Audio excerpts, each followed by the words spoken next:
ensure a girl receives life-changing health information. Your voice can help build more inclusive communities where no one is left behind, calling on individuals, organizations, and partners who believe in dignity, equality, and opportunity for all. Across our communities, countless women and girls that silence their voices and hinder their dreams. At Jonica Foundation, we believe that every woman and girl deserves the chance to live with dignity, confidence, and hope. Through disability-inclusive sexual and reproductive education, we empower the need to make informed choices about their lives and well-being. A woman gains skills to start a business. Your partnership can ensure a girl receives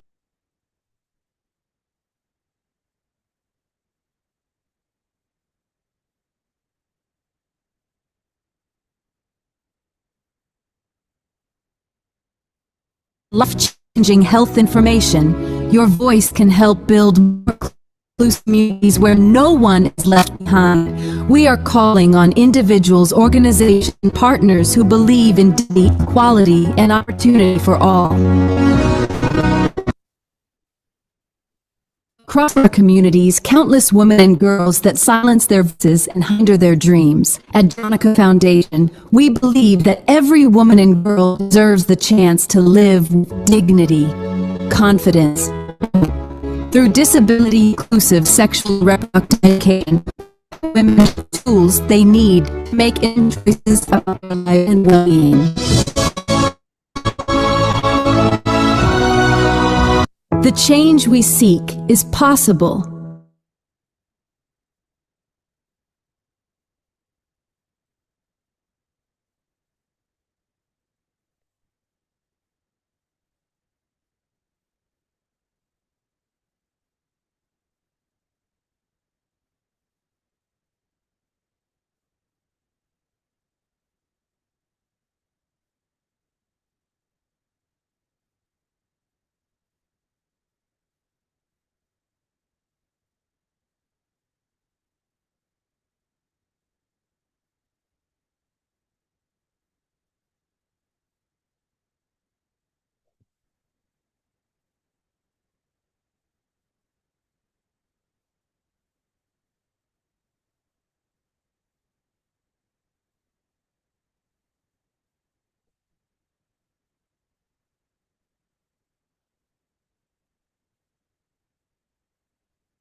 Opportunity for all. Across our communities, countless their voices and hinder their dreams. At Jonica Foundation, we believe that every woman and girl deserves the chance to live with dignity, confidence, and hope. Through disability-inclusive sexual and reproductive education, we empower women and tools they need to make informed choices about their lives and well-being. The change we seek is possible, but it requires all of us. Your support can help a woman gain skills to start a business. Your partnership can ensure a girl receives life-changing health information. Your voice can help build more inclusive communities where no one is left behind. We are calling on individuals, organizations, and partners who believe in dignity, equality, and opportunity for all. Across our communities, countless women and girls that silence their voices and hinder their dreams. At Jonica Foundation, we believe that every woman and girl deserves the chance to live with dignity, confidence, and hope. Through disability-inclusive sexual and reproductive education, we empower women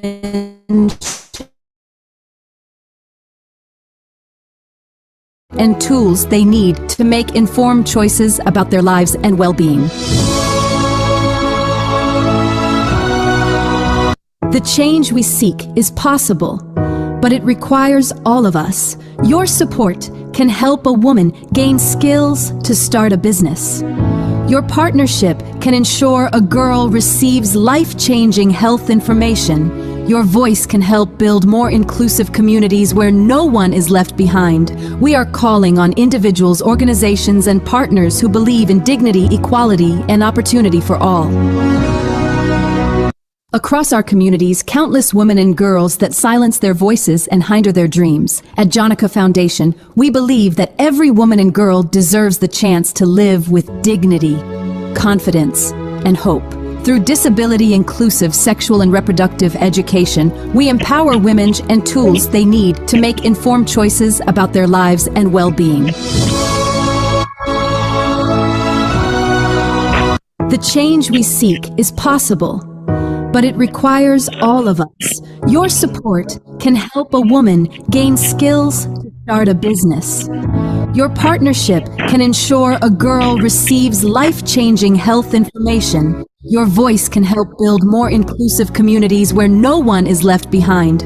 We are calling on individuals, organizations, and partners who believe in dignity, equality, and opportunity for all. Across our communities, countless women and girls that silence their voices and hinder their dreams. At Jonica Foundation, we believe that every woman and girl deserves the chance to live with dignity, confidence, and hope. Through disability-inclusive sexual and reproductive education, we empower women and tools they need to make informed choices about their lives and well-being.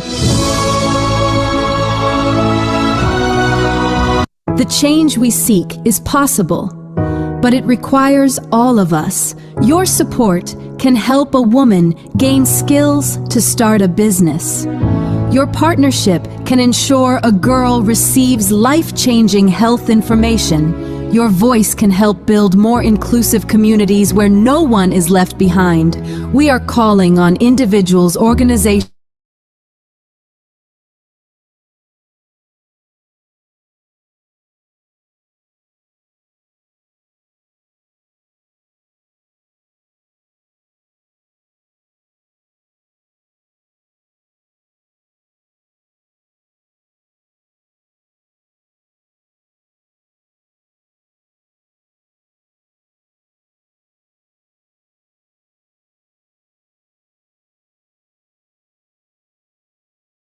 opportunity for all. Across our communities, countless women and girls are dreams.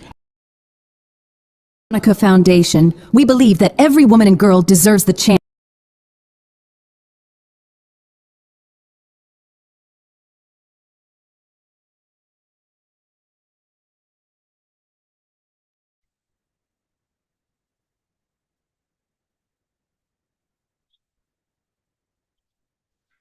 Good afternoon, everyone. I don't know if you can hear me. My network is a little bit unstable, and so I really apologize. You're not going to see my video because my internet is very, very bad today. So thank you so much for showing up today and for being part of this amazing conversation that we have scheduled for today. And before we go on, we would want to assure everyone of a complete or a better conversation today, especially on the menopause. And also today is World Menstrual Hygiene Day. So we really appreciate the women and what they do or undergo during this tough period of their reproductive system. And also the May is also World Mental Health Month. So it's also to help women their daily activities. Fatuma, you can mute. Then as we proceed, please, Fatuma, you can mute. Okay, yeah.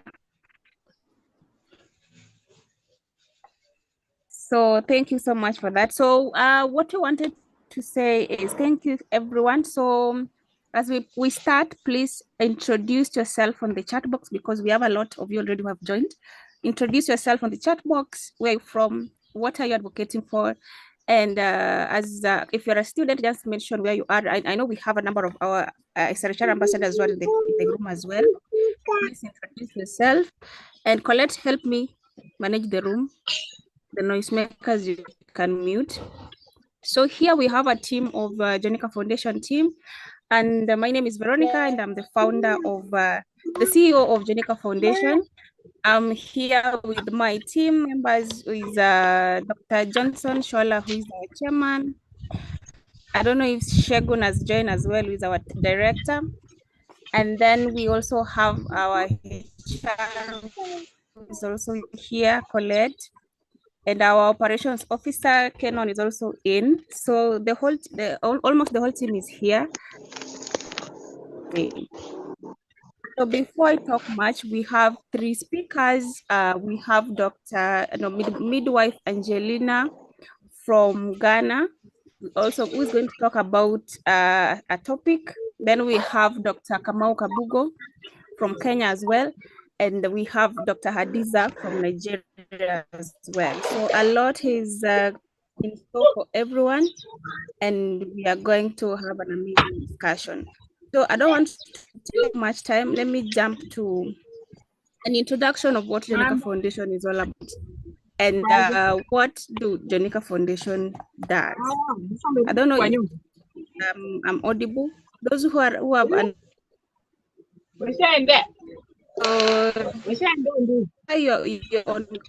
unmuted. Then Jenica Foundation is a women that seeks to empower women to get information.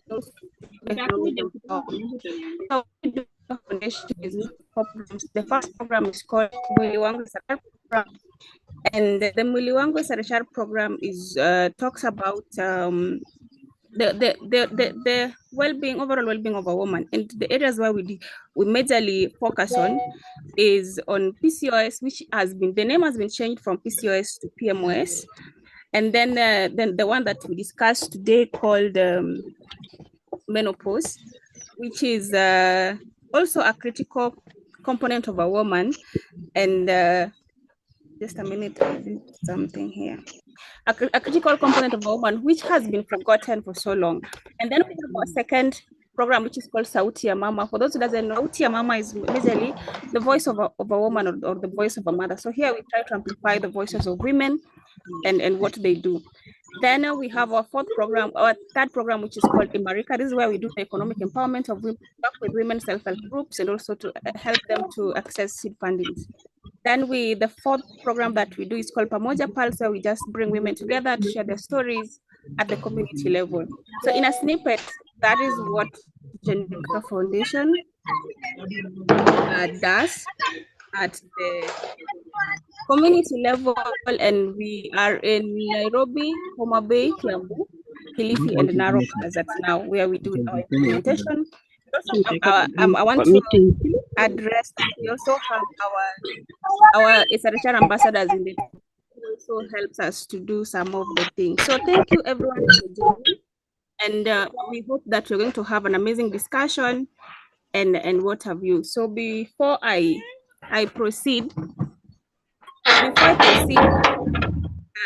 us give a thumbs up to our first speaker, you just I don't know if you know how to use React. I just want everyone to know if everyone is listening. Just give me a thumbs up, a reaction to know that you are all listening. Yes, yes. Thank you. Thank you. I've seen. Yeah, so that is a thumbs up to welcome our first speaker, who is Angelina. I don't know how to pronounce the second name. Forgive me, my pronunciation is a bit not good with regards to African languages. So you will forgive me, Angelina. The next names I don't know. So Angelina, and she works around women's health and also help women do their go through their daily activities with regards to menopause wellness. So I want to have a round of applause and also to welcome our first speaker, Madam Angeline. Angeline, please, welcome. In Swahili, we say karibu sana. Thank you. Thank you, Veronica. Good morning, everyone. I'm really glad to be here. For the purpose of internet, I wouldn't want to switch on my video because we are having a bad network here in Ghana. It's actually raining and all the networks are actually down. If at a point I break, kindly alert me. Before I proceed, please, moderator, it seems like most of us are unmuted and it will really cause a distraction.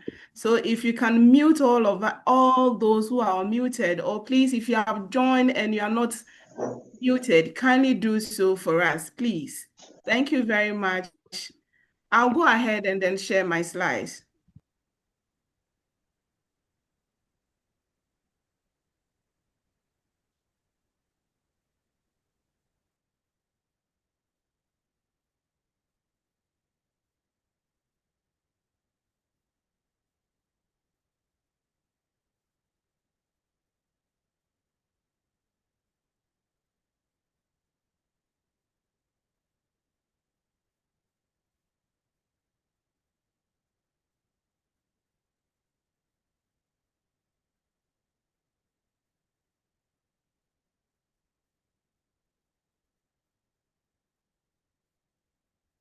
Is my slides visible? Hello?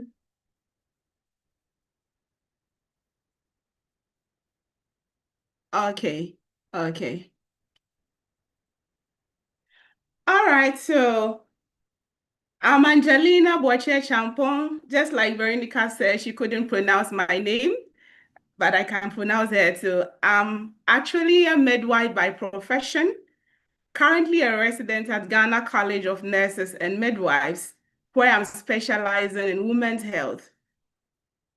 And I am very delighted to be here today to talk about menopause at work, addressing stigma, misunderstanding, and policy gaps.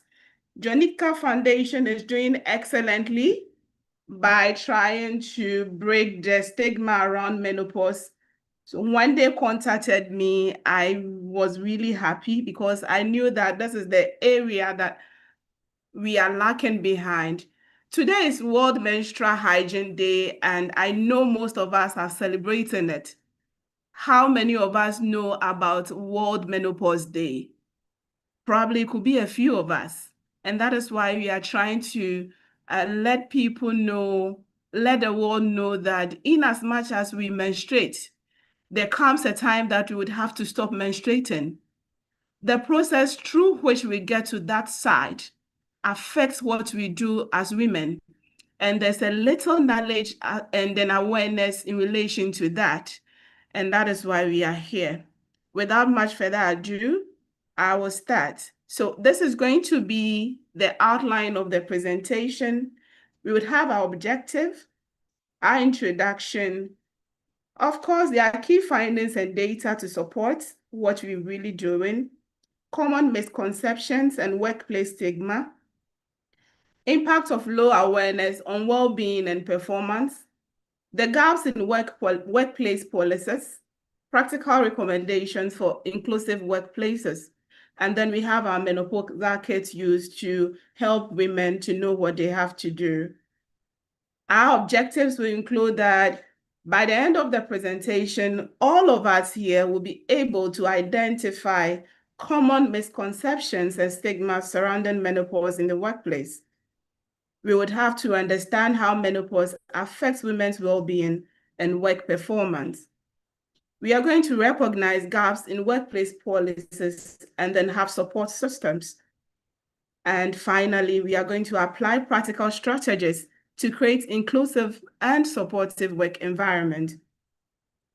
So introduction.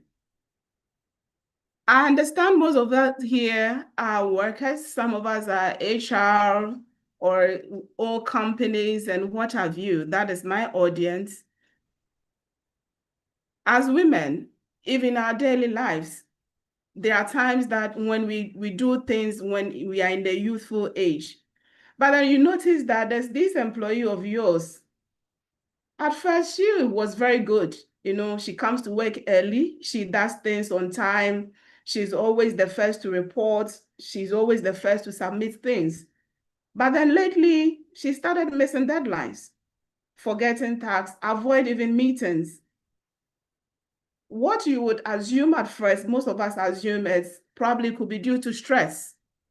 We mostly forget that no, menopause could be a factor.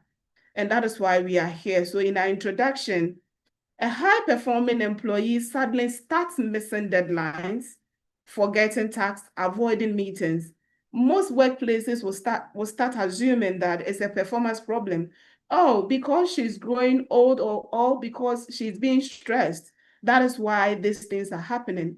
But we do forget that menopause actually is a causative factor for this. And moving on, statistically, we have to know why we are talking about this. Researches have gone on, and it is realized that about 8 out of 10 menopausal women are in employment during the menopausal transition. You and I are working. Currently, I'm working. Even if you are buying, trading, selling, being at the hospital, a bank manager, a teacher, whatever that you are doing, you are a woman and you are working. So around 8 out of 10 women who are in the menopausal age are actually in the transition period. And nearly 67% of women report symptoms negatively, which affect work performance.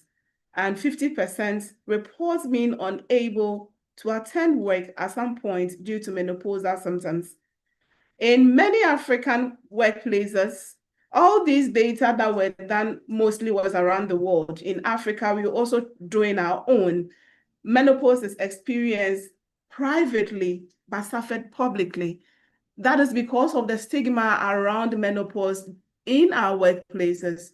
How many of us are even aware of what menopause entails? That is in relation to our African settings. So then, why menopause? What is even menopause? We're talking about menopause. What is menopause? We have started menstruating, and when we get old, we're going to go into menopause. But what actually is menopause? By definition, it is a natural biological transition in a woman's life when menstruation permanently stops, usually due to decline in reproductive hormones. When I started, I spoke about today being Menstrual Hygiene Day. Every one of us here, whether we are men or women, but we know that women do menstruate.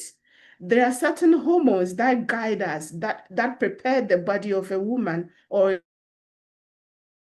now, in God's own infinite wisdom, biologically, this is a natural transition. So once you grow in, you get to stop menstruating, and that is the menopause. So menopause is natural. It's a biological transition, and it occurs when we stop menstruating. There is a decline in the hormones. The hormones that plays the part where we are able to menstruate are high during our youthful ages. But as we grow, there becomes a decline in that results in us leading to menopause. It is diagnosed after 12 consecutive months without a menstrual period. So yeah, before we can call that, or we can certify, or we can diagnose you as being, or as having menopause, you would have to have gone 12 consecutive months without menstrual period. And there are some stages involved in that. You just don't get up and then you are diagnosed as having menopause. No, it is a process and there are stages. So we have 3 stages, which is the perimenopause, the menopause, and postmenopause.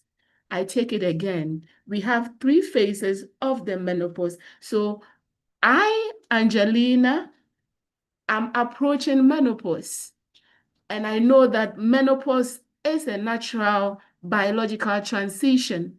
For 12 consecutive months, I haven't had my period or my menstruation has ceased. There are 3 stages here. We have the perimenopause. That is when I start to transition with fluctuating hormones and some early symptoms, which might include hot flashes, which is normally the basic symptom we are used to. And then there's menopause. So once I start with the symptoms, it gets to a time that the menstruation just stops. That is the menopause. And we go into postmenopause. So after the menstruation ceases, that is what we call the postmenopause. We're moving on, and we are relating this to the workplace. That is why we're here. So why does it matter in the workplace? Yes, I'm a woman, I'm working. I know I'll go through menopause. So why are we bringing this in the workplace? We are bringing this in the workplace because of the transition symptoms that women experience, the emotional, the physiological, and the psychological symptoms that impact them when they are working. Now, it matters because it occurs during peak years for many women. Many women, 35, 36, 37, 40 years, 45. In Ghana here, we go for pension. That is when you're in the government side, you've been employed by the government. Once you attain the age of 60 years, you would have to go on retirement. So menopause begins with you when you are at work. From the ages 45 and above, you are still working. You haven't retired. And that is why we're talking about it today. So it occurs during peak careers for many women. By age 40, 42, 43, 45, I'm still working. It's my peak years. Some experience early perimenopausal symptoms are as early as around 35, 36 going. So yes, we would have to talk about it because it matters. Again, because of the symptoms that we experience, it affects concentration, confidence, and productivity. In our introduction, you realize that compared to when you were 28 years or 25 years, you were really active. You have this staff that was very, very, very active. Now she gets to the age of 45, where the menopause and perimenopausal symptoms have started. Now she cannot concentrate at work. Her confidence is low. And then if her confidence and concentration is low, definitely it's going to affect her productivity. And that is what menopause does. Again, it's often misunderstood or stigmatized in work environments. Yeah. If you're having your menopause, it doesn't matter. I'm the CEO. All I care is we are moving, we are hitting the budgets, we're crossing deadlines, we are achieving our aims. So it's your personal thing, because when you started menstruating, I didn't come to you to ask how you are feeling. And so in as much as you are working for me, it may look like, yeah, you are suffering from menopause, you are getting menopause. But then I don't think that I should be so much involved in that. That is the kind of awareness we want to create. We want organizations, we want CEOs, we want company owners, everybody at the workplace to know that menopause, in as much as it's personal, but it affects every part of the woman. And when she cannot focus at work, it also affects the productivity, thereby affecting your company. Okay, affecting your company. And that is why we are talking about why menopause matters in the workplaces. Some of the common misconceptions and workplace stigma. Menopause is often seen as just hot flashes. Most of us do not even know what really menopause symptoms are. It's like, oh, the hot flashes. All ever we know is the hot flashes. But it is not just only hot flashes. It is a whole transition of the woman. Her hormones are all over the place, and she has to go through everything to make sure that she can deliver. Symptoms are misinterpreted as poor attitude, reduced competence, and emotional instability. The once working woman who was jovial, who was up and doing, now is facing a challenge. It's facing menopausal symptoms. And all that sometimes we think about is, oh, she's becoming lazy. She just is not competent enough. Or probably she's having issues at home, especially when she's married. All that we think about is, or probably the husband is not taking good care of her. But no, do we even realize that it is because of the menopausal symptoms that is why she has reduced, or why her effectiveness is being reduced? And then the cultural silence. When you come to Ghana here, in some parts of the northern region, because of how the symptoms are, it is not easy to even talk about it. Most of them are even sent to the richest camp because of depression and everything. And so the stigma and the cultural silence surrounding menopause is what we're trying to debunk, is what we're trying to break, to make sure that women are understood, women are able to know what their body is and how they can really, really understand what to do during their menopausal age. And then workplace bias. So menopause is seen as personal issue and not an organizational concern. That is a no. A good workplace should be aware that women go through menopause, and in doing so, they have most of these symptoms that cannot be just cured within one thing or within anything, but they cope. And hence, they have to know the workplace would have to make provisions for that. It shouldn't be biased. Okay, it shouldn't be biased. So these are some of the misconceptions around workplace stigma and menopause. Now, how does menopause, or what is the impact of low awareness on well-being and performance? We have physical symptoms, cognitive effects, and psychological effects as a result of menopause. So if the symptoms, which include hot flashes, insomnia, dry vagina, a woman is supposed to come to work, she's experiencing insomnia. Throughout the night, she wasn't able to sleep. Now she has to get up and come to work. She's already stressed. She's going through this period in her life, and she has to report to work as early too. What will be the impact of her output?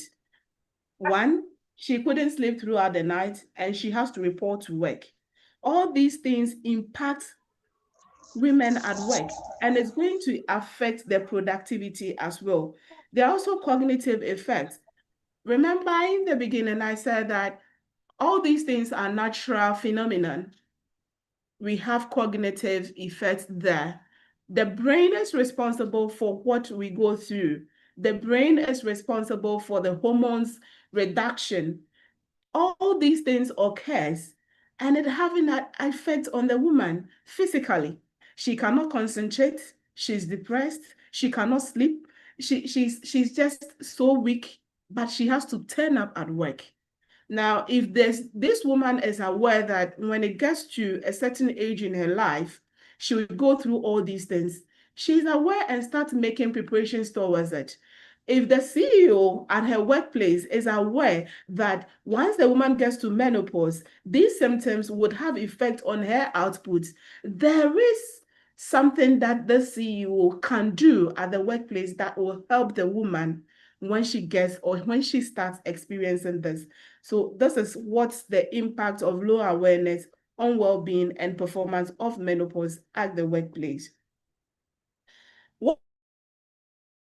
Woman is going through menopause and experiencing all those symptoms, what are some of these workplace implications? Obviously, there would be reduced productivity. She's not going to do most of the work. If she's able to complete 20 tasks in a day, it will reduce. If she was able to meet the target of this client, okay, she's an HR person or she's a CEO of one of your initiatives, and she has to get this contract.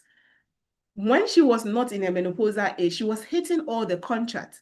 She could as well get about 50 contracts within the year. Now she's experiencing the menopausal symptoms and she has a lot to deal with. Remember, every part of the woman's body is being affected because it is hormonal. Her output then reduces. So if you're expecting her that she was hitting 50, now it will reduce because she has a lot of those things on her plate, which she has to tackle. So these are some of the work implications. There's going to be reduced productivity. There's increased absenteeism. She's not able to sleep. She's going through the insomnia. She wakes up today and she feels like, no, today I cannot go to work because I wasn't able to sleep throughout the night. She would call in, say, hello, ma'am, please, today I cannot come to work. The following 2 weeks, she experiences the same insomnia. She calls again, hello, mom, hello, sir, please, I cannot come to work today. Then the CEO or the in charge begins to ask, lately, Amma or Equia or Auntie Veronica has been taking a lot of excuse duties, has been absent from work. What is happening? Then we begin to assume that, oh, probably she's having personal issues. We used to saying personal issues, but then we forgot that this woman here has been with the company for close to 10 years. When she came in, she was 35. Now she's 45 years. And so the menopause symptoms have started. But we forget about that because we are not aware. And hence, we are here. Okay, so these are some of the implications that occurs as a result of these menopausal symptoms. We also have withdrawal from leadership roles, yes, because if you're not productive or you're not proactive, certainly there are certain roles that you wouldn't go for because as early as 7 a.m. you would have to report at work and you're given a managerial or leadership role. The woman will decline because she knows she will not be up to the task. And there's early workforce exit. Most women do retire early when they start experiencing these symptoms because they don't have the support at work.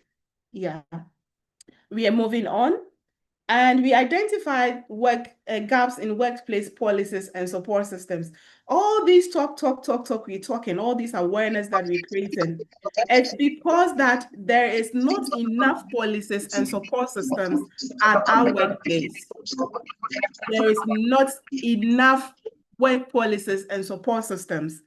There's absence of formal menopause policies. We wonder how many workplaces have support systems for menopausal women, which I know most of us are wondering or guessing right now. There's limited managerial training or sensitivity.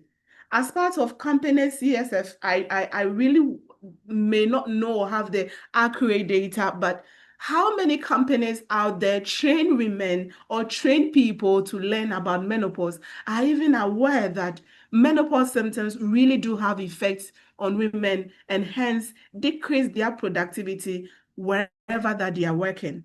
There's no flexible work arrangement for symptomatic employees. Menopausal symptoms do not come just in a gush. They start with a transition period. Remember, we spoke about perimenopause. So it becomes every day or every week, depending on the individual, present with different symptoms. And you'd have to tackle the symptoms one after the other. How many workforce places have these flexible arrangements for symptomatic employees? Okay, we have 10 women in their menopausal ages here. And so every week we are going to train them to know how to manage their symptoms. I'm really wondering if we really do have that here. And lack of confidential support channels. There are actually no confidential support channels in most of the workplaces that we are, be it being a teacher, being a farmer, a trader, a business person, an accountant, a lawyer. How many of our workplace, for example, if you take the law firm, if you go there at your work, do we have confidential support channels? Are you able to even report to your superior that my superior today, I'm in my menopausal transition, so I had insomnia today, and as a result of that, I think I need to see a specialist. Do we even have those support systems? These are that are lacking in work policies and then our workplaces. So after talking about menopause, the effect that it has on women at the workplaces and everything, what then do we have to do? We have our bosses here, our HRs, our CEOs, all of us, we want to make a change. The change starts with us. What can you do in your small corner to make sure that that 55-year-old woman at your workplace who has been working with you for the past 10 or 15 years, now you've learned something that she's going through menopause. So you started casting your mind back to the other day when she was late for the meeting, and you were like, why are you late? And she was like, I had a lot going on. Okay, yeah. So what are some of the practical recommendations that, as we are spoken about, we're going to implement in our workplaces? We are saying that there has to be policy level interventions. Yes. And this one starts with us. If I owe a small company and I'm able to start talking or educating women about menopause, organize trainings, organize awareness programs, meet with the Minister of Health, with people in high places, policymakers. Once we start talking about it, creating the awareness here, everywhere you pass, people are talking about menopause. Everywhere you pass, people are talking about menopause. We are also doing, if we are also able to do that with evidence and data, we get a backing.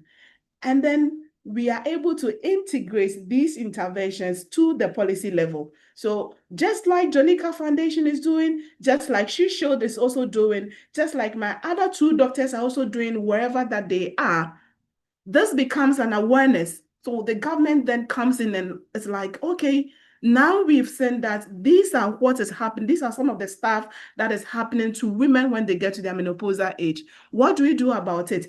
Jonica Foundation comes with her data. She Should comes with her data. Dr. Magaji comes with her data. Other people also comes with their data, and it is gathered, presented to the policymakers, and then they start to do something about it. So this is the practical recommendations we can as well work on with. And increased awareness and education, I did do explain that during the policy interventions. When we start with awareness, wherever you are, in our churches, in our schools, at our workplaces, even at the market, we can start talking about menopause. We should let people know what menopause is, the effect that women experience when they go through. When the awareness becomes overwhelming, it really draws attention, gives us support for people, everybody to get to know that menopause really needs to be talked to. Then supportive work environment. There should be a supportive work environment for women where we would have trainings where women will be taken through the symptoms when they get to know what menopause is, and they can really talk out psychological care, counseling, nutrition, everything. Okay, so the environment will have to be okay. It has to be conducive. When somebody is experiencing hot flashes, the whole, I mean, you go to some offices and the fans are not even working, talk of the AC. But there's this woman there experiencing hot flashes, and she's good. I mean, she's feeling the heat and cold all together. At a time, she's feeling cold. At a time, she's feeling hot. And there's a task on her table. She has to complete an assignment. She cannot do it. So the environment that we work in should also be supportive. And then health system linkages. But in some of our places here in Ghana, We have, if you go to the schools, we have clinics. We have the school nurse. And yes, so if your child or your kid is not fine, they do call you, take the child to the school nurse to be attended to. Our workplaces, do we have workplaces, clinical nurses or that? No, we don't. When you are sick, you call in sick and then they take care of you. But if we can have system linkages, okay, there's a company that has insurance for the workers and everything. Once you know that your women, majority of your employees are women, and they will definitely get to the menopausal age, you can link them to the health system. You can have specialists come in once in a while to talk to them about menopause, to talk to them as to how they can take care of themselves, how they can manage themselves during this menopausal transitions. If it's become so much and then they need specialist care, you can also refer them. You can also once in a while involve people that are specialized, that are trained to come to your workplace to educate, train, and then that is how we link each other to ensure that women are mostly supported during their transition period. So then, that's this menopause champion. You and I are trying to make a change. We can start doing that at wherever that we are. Even if you're a hairdresser, you're a seamstress or something, you can start doing something. And that is what we call the menopause champion. At our various workplaces, we can have somebody who is so much interested in health. The person can be anybody when you go down. They can be HR personnel, wellness coordinators, occupational health staff, peer advocates, senior leaders, passionate about workplace, and then wellness coordinators. So when we are able to discover somebody, you get those specialists, you get people who are well versed or well understood how menopause works to come and train them. So it is not that menopause champion is going to take over the work of doctors, nurses, or specialists. No, the menopause champion is going to raise awareness about menopause.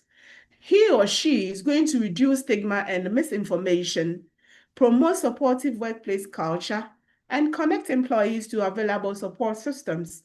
So there's this employee that is very good, that has availed him or herself that yes, he or she wants to be a menopause champion. That is something that we can implement today or tomorrow in the interim.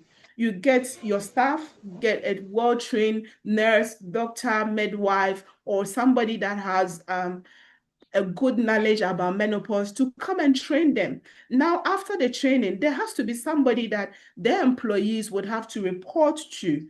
So there's this Kofi is able to do this awareness. So she is the menopause champion. So if we use an example like Jonica Foundation just did, they would have to train their staff.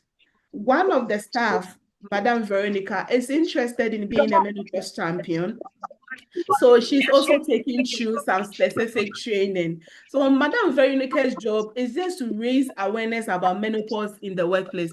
So Jonica Foundation has about 50 employees.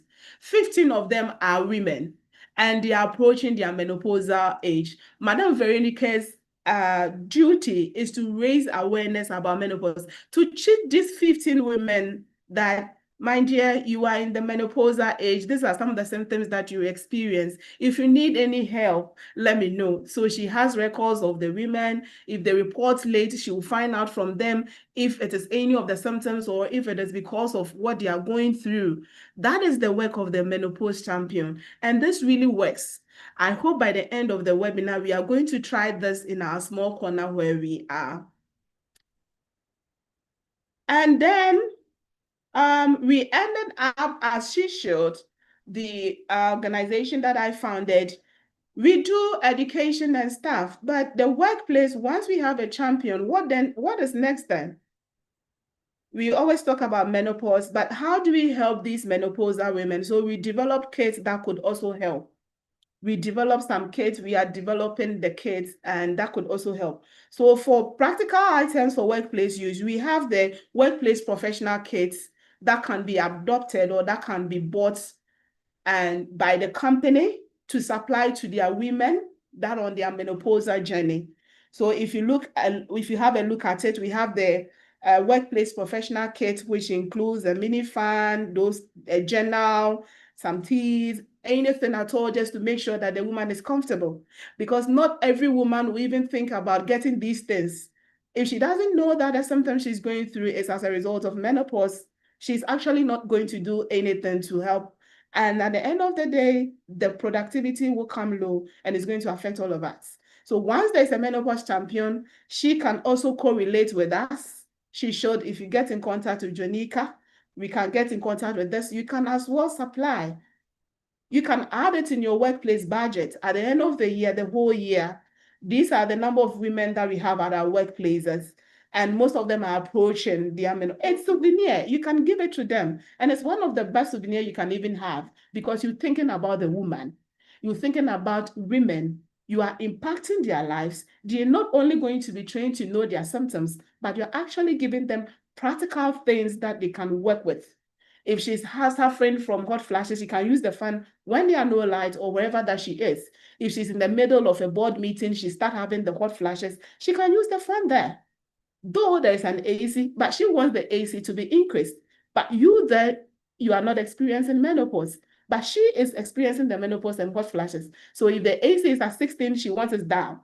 She wants us to be higher or more than 16 so that she can really feel the coldness. But you're feeling the cold and you're not sharing the same idea like her. She can use the hot fan and she'll have a journal that she could be writing what she goes through. She can even discuss what she's going through with the menopause champion, and then she can be linked to a specialist. That is where the health system leakages also come in. Now, menopause is not as natural as menopause is.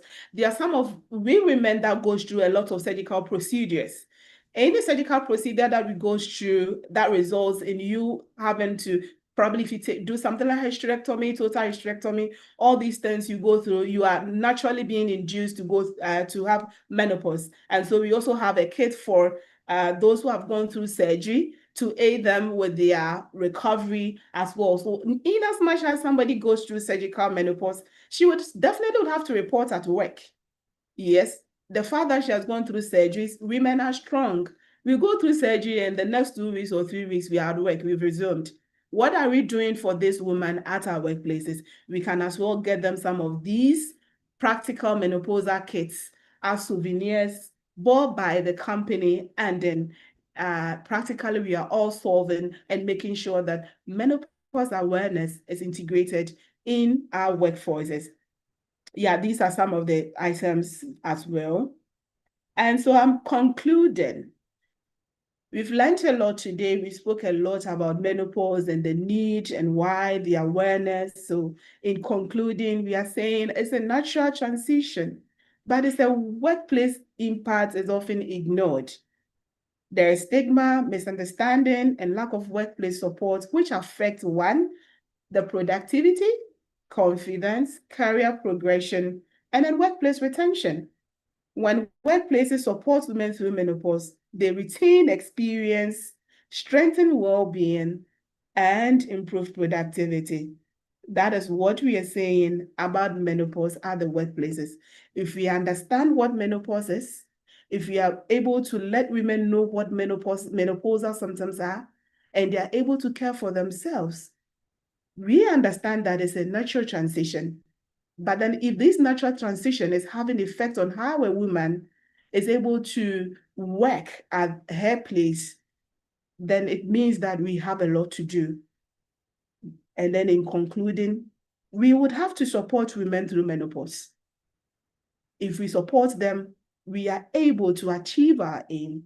The whole workplace become happy. We are not going to miss deadlines. We are not going to miss opportunities or contracts. We are going to retain experienced people that will train those that are not yet experiencing menopause. And at the end of the day, we are able to reach our mission, our vision, our objective, and our goal. So I'm ending by saying thank you. And these are the references I used. If there are any questions, I'm open. You can either raise your hand or over to you, Veronica. I'm done. Thank you so much. Our speaker, Angelina, you've really enlightened us on so many areas of menopause that we didn't know about. Let us give Angelina some claps before we introduce our second speaker. And if you have any question, please you can write it on the chat box or wait until we proceed to our question and answer time. And we are also live on YouTube. If you can invite or share the link, YouTube is Jenica Foundation. You can also find us there as well.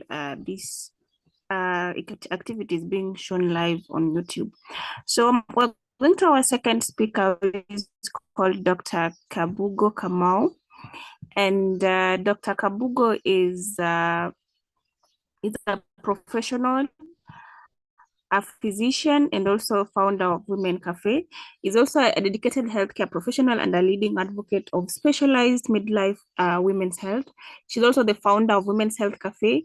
She has perimenopause, menopause management, and also helping women better understand and navigate hormonal transitions with confidence and also with dignity. And by combining all this, Dr. Kamau has played key role in also closing the information gap for thousands of women seeking trusted guidance on menopause, wellness, and preventive care. So without speaking much, allow me to introduce our second speaker, who's also going to take us through our second topic of the day. Karibu sana, Dr. Kabugo. Thank you very much. I am not a physician. I am a clinical pharmacist and a certified menopause practitioner. I'm certified by the Menopause Society. I think there was some miscommunication on who's talking about what, because I was to talk about menopause in the workplace, but I'm very happy to tie everything together for everybody. Angeline did an amazing job explaining a lot of what we need to know about menopause. I'm just going to add a little bit and kind of let you know how important this discussion is, especially for all of us, not just women in menopause. I tell women menopause starts before you are born, meaning when we are in our mother's womb at 20 weeks, women have about 6 to 7 million eggs in their ovaries, that follicles that are ready to eventually at puberty will mature and start the menstruation process. And that is at 20 weeks as a fetus in your mother's stomach. By the time you are born, the day you are born, those eggs have reduced to 1 to 2 million. That is what I mean when I say it starts before you're born. And then after that, women are born with all the follicles they will ever have in their lifetime. So even by the time puberty starts at age 12, 13, or rather menarche happens, the first period is called menarche, you already have gone down to 500,000 eggs. So you are born with 1 to 2 million. By the time you start your period, you are starting with 500,000. So it is a discussion that should be had with women at all ages and educational. Even with girls who are starting their menses need to know this so that they know what to anticipate and they know at what point what is expected to happen. When we started our period, you're told, okay, you've started your period, go forth and be careful and don't play with boys. But nobody tells you you're going to have 300 to 400 to 450 periods in this lifetime. This is a sign of trouble. That is the sign of things going right. So it's not just a conversation for women when they reach. By the time they get to menopause, it's now catching up and it's kind of too late.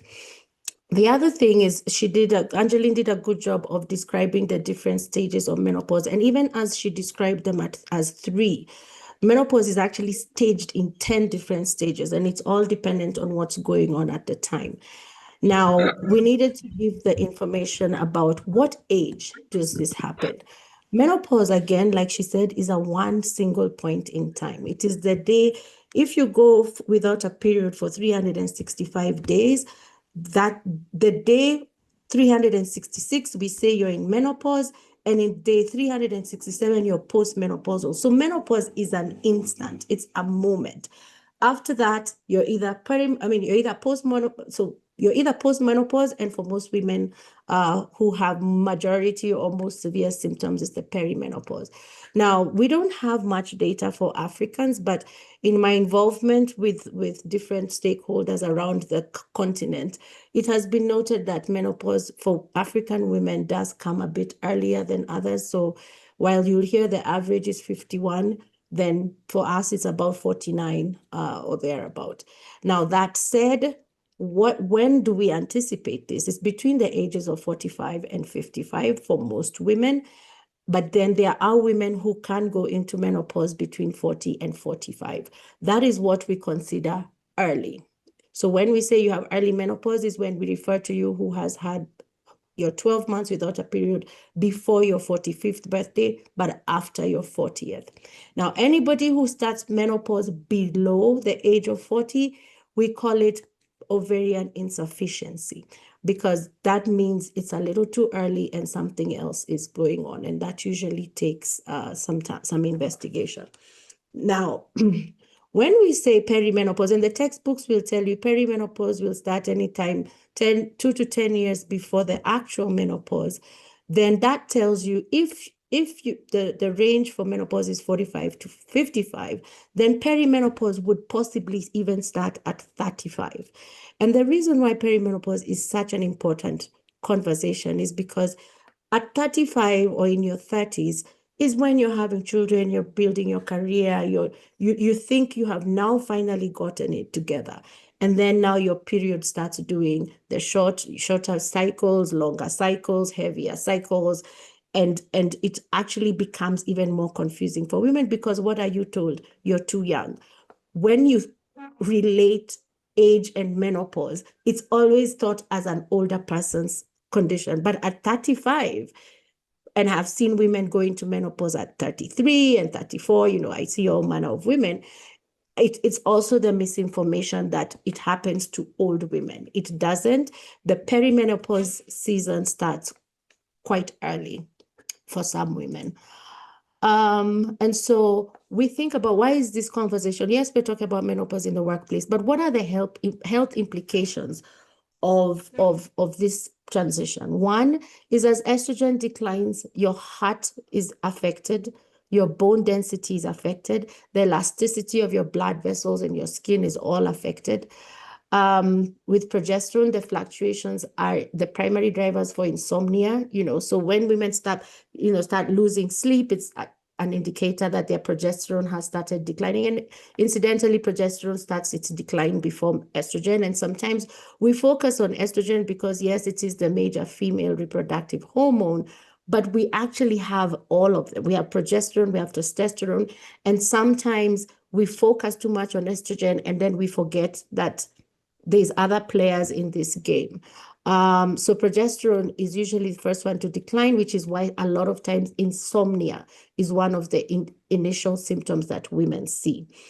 And then there's testosterone as well. Testosterone deals now, later on, it affects your muscle mass. It affects your sexual health, because then you stop having interest in sexual relations. It also does testosterone also affects our sleep. So I just thought I would tie in those so that we kind of know what is going on and what kind of symptoms the women are experiencing when they come to work. Now, some of them are very scary. I mean, there are women, and like I said, estrogen affects, is responsible for heart health. So some women start experiencing palpitations, for example, and you can imagine you're at work, you're having a palpitation, it actually feels like you're going to die. And I thought to talk about the less spoken of, because a hot flash, everybody can see. Everybody will see you sweating. Everybody will, so that tends to be the one symptom that people relate to menopause. But another very common one is joint stiffness and pain. And this person is working outdoors or is having to climb stairs to go to work, and their joints are hurting. And a lot of times, some of these symptoms lead to a lot of misdiagnosis, because then you'll go see your ortho doctor and then they'll tell you have osteoarthritis or similar. The cycle changes also affect women, because here you are, like Angeline said, you're sitting in your office, you don't know when your period is going to come. Majority of women actually stain their clothes for the first time in perimenopause, because they no longer know their cycle, because it comes when it wants and it comes very heavy. In the perimenopause season is actually one of the periods as your estrogen and your hormones are declining, it's actually the period in your life where they are the highest. So that's why you find women getting estrogen dominance, and then the periods just are so heavy. And so those are the kind of things you have to think about at work, and even think about putting sanitary towels for them, because they are unpredictable. A lot of the women are unprepared when this period, the menstruation surprises them. And then the other one is they change weights. And I think about, they gain weight. And one of the most affected industries I think about when it comes to weight gain is the airline industry. The pursers, the air hostesses, they're expected to stay at a certain weight for the longest time.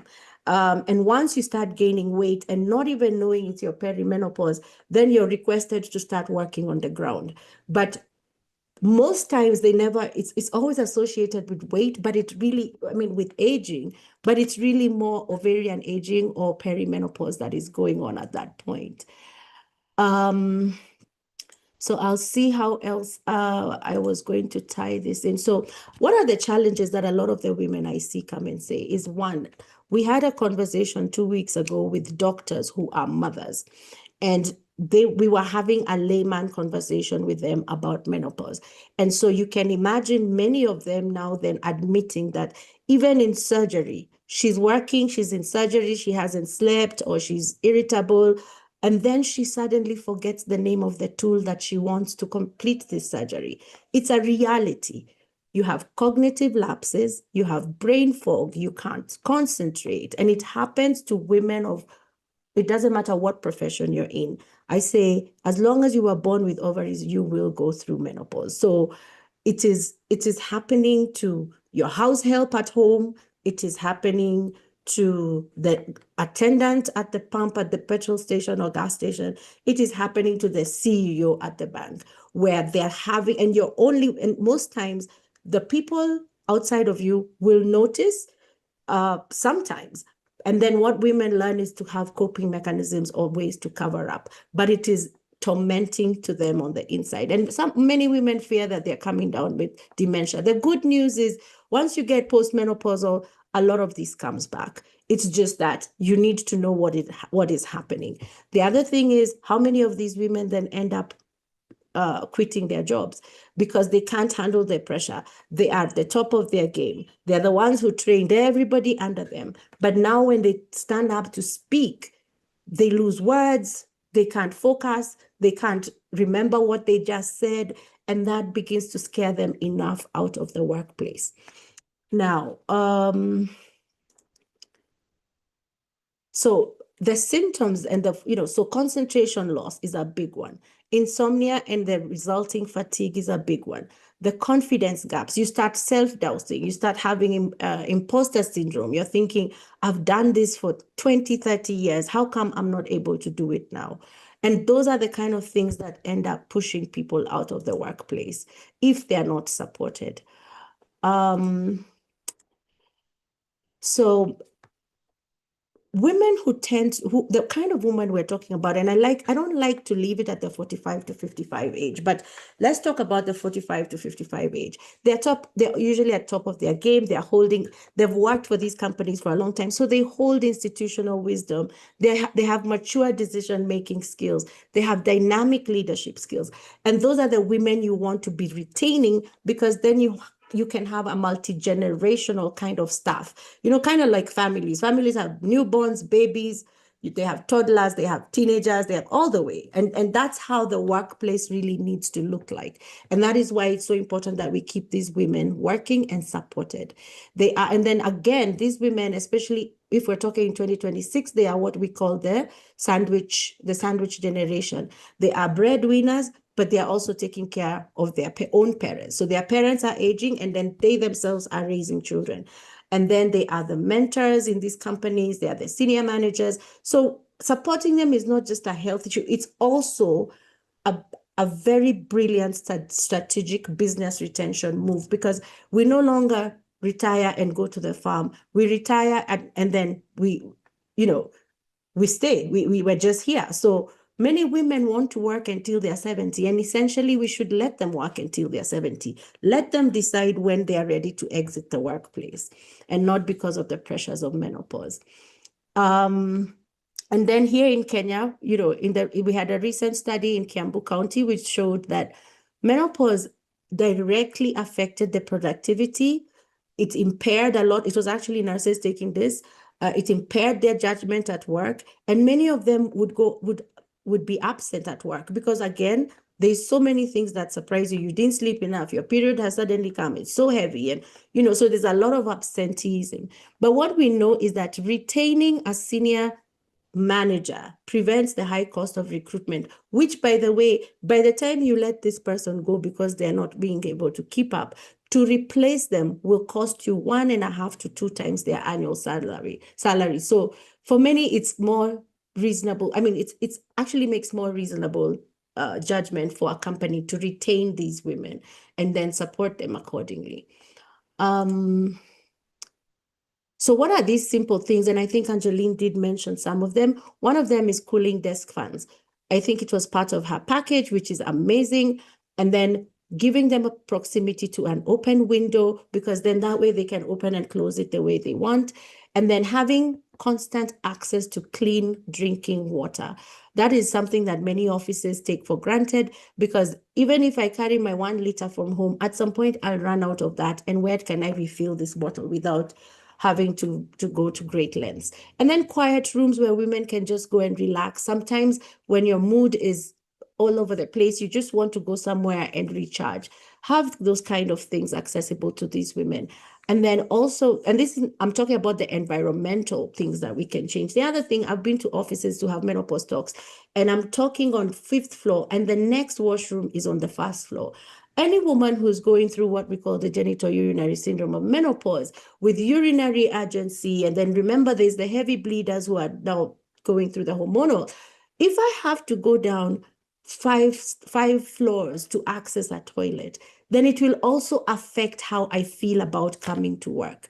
So the other thing they can do then in that instance is allow these women to work from home on those days that things are not going right. There's also what we talk about, the dress codes. Some places will have polyester uniforms, and we talk to employers and say, consider giving these women something more practical in this season. One is giving breathable fabrics, allow cotton or linen or other options. Another one is avoid giving one piece, overalls, because now when I get hot in that overall, there's nothing for me to remove. So it's better to give them a layered option, which is best for women in perimenopause. And then, of course, again, I talked about the breaks. And some uniforms or some employers actually insist, especially in the corporate world, they will insist that the women wear high heels. I've seen this at Equity Bank. I've seen this, or even pantyhose or stockings. Now, those are things that even make life more miserable for these women. So being flexible on what they have to wear is really helpful for these women. So there's of course the schedule flexibility, allow them to work remotely, and also give them paid leave and benefits for so as a manager, if you're working in a management role, your focus would be on creating an open culture. Managers really don't need to be doctors, but they need to be very good listeners and keep and give women opportunities to express themselves and also be heard. And even when we do menopause in the workplace policies and consulting, we don't even talk to the employees. We talk to senior management, because that's where change happens. And once your manager is able to understand and is open enough to support, then the changes will come for everybody. And when you're working, do not single out. I've seen this happen. I ran another business, and I had a lady who was postmenopausal, and you'd find that the younger employees would not want to work with her. They say, oh, she's slow, oh, she's this. And she used to fall a lot, which is also part of the menopause transition. And so we had to have a conversation and see how best to accommodate her, because it was not going to be fair to let her go. So you give her roles that will, first of all, take advantage of her institutional knowledge. She had been with the company a very long time, and then also give her more mentorship and more, less of the very technical skills that were not working very well for her at the time. So what we know now is that when women are supported and have a supportive policy, 85% of women stay at work. When there is no support, more than 40% leave. And then the cost of support is very simple. I mean, like I said, it's provide water, open windows, toilets that are, accessible and simple kind of interventions. Now we have been having this menopause conversation for a long time. Oh, not a long time, but we actually have had what is driving a national action here in Kenya. We recently, last year in August, we had what we call the National Menopause White Paper, which we presented and supported by the government and ICRW and Reproductive Health Network. And we were very happy to have started this conversation at a national level. We are now working on having a national menopause policy. Some of these will stand slow, but we shall get there eventually. And what we just need to take away from this conversation is normalizing menopause in the African workplaces or in our workplaces is not only about health, it's also about the dignity of this woman, the productivity of this woman, and of course, finally, gender equity. These are instances that men generally will not have to deal with. And so if we want equity, we need to find ways to support these women. And that's it. I'm open for questions. Thank you so much, Daktari, for that wonderful presentation. I think we are all learning, and a lot has been said. So thank you. Let's give our wonderful speaker an applause. And if you have any question, you can retain it. Then we proceed to our next speaker. Then we'll have a question and answer session where we're going to now discuss all these questions that we have. I forgot to mention that we have our board of trustees also in the room called Dr. Zipporah Mecha, who is also with us. I just seen her here. So karibu sana daktari. Then we are proceeding to our second speaker. Our third speaker is called Dr. Adiza Mahmoud from Nigeria. And Dr. Adiza is working in one of the referral hospitals in Nigeria in Kano State. Kano or Kanu, I don't know if I've pronounced it well, but she will also be undertaking us on a topic called lived experiences and what are some of the things that needs to be done, and also linking it with the work that she does on women's health and also reproductive health as well. So thank you and welcome, Dr. Adiza. I was informed you have a very bad internet problem, but I don't know if you can hear us and take us through your session. Hello, good afternoon, everyone. Good Can you afternoon. hear me? Yeah, okay. So sorry, I apologize. I've been having a very terrible network. It has always been like that almost in Nigeria because we are in the rainy season. So network seems to be difficult. I'll be taking us through the lived experiences of women navigating menopause at work. First of all, I would like to extend my appreciation to Jonica Foundation for organizing such an insightful seminar on navigating menopause at work, because issues of menopause are very important to women. And I'm so glad that most of the speakers are coming from Africa, because when we are talking about Africa, I believe, is not a continent where we have so much discussion on menopause, and we don't even have policies regarding menopause at workplace. So this is a very timely discussion. Our presentation overview will be introduction to menopause, understanding the Nigerian context, then common workplace experiences for women, cultural and religious influences in Kano, then why menopause matters in public health. We take some case examples, then discuss about coping strategies used by women, family, community, and workplace support systems, barriers to menopause support in workplace, then some recommendations for employers and policymakers.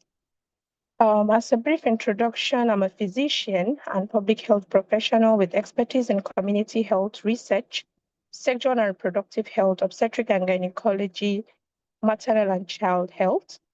I hold an MSc in public health from the prestigious London School of Hygiene and Tropical Medicine.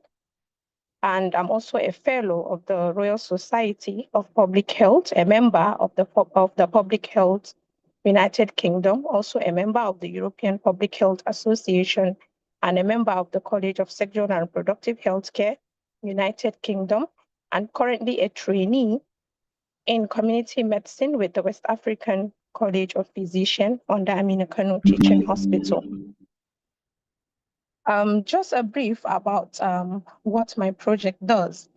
I'm the executive director of the High Health Project Hub, which is a women-focused nonprofit organization that is dedicated to transforming the health, well-being, and lived experiences of women and girls across all stages in life in Nigeria. We focus on designing and implementing evidence-based, community-driven health interventions and translating complex medical research into practical, culturally responsible knowledge and action. So our model centers on access, awareness, empowerment, and prevention, ensuring women are equipped to make informed decisions at every stages of their life, including menopause. So now we have to talk about what is menopause. Even though Angelina and Kamal have been talking about menopause, but I would also like to recap. Menopause refers to the natural biological stage in a woman's life when menstruation permanently stops, typically occurring between ages of 45 to 55. When we are talking about menopause is not only an individual health experience, but a significant public health concern as well. That affects workplace participation, productivity, mental well-being, and family stability and healthcare system. Now, I decided to talk about the Nigerian context, taking Kano State as an example, because I want to talk more about something I've experienced, something I've been seeing in my day-to-day practice as a physician. So looking at the sociocultural environment, Kano is one of the largest commercial and cultural centers in northern Nigeria. Many of our women work in civil services, education, healthcare, textile, banking, small businesses, non-governmental organizations, and agricultural enterprises.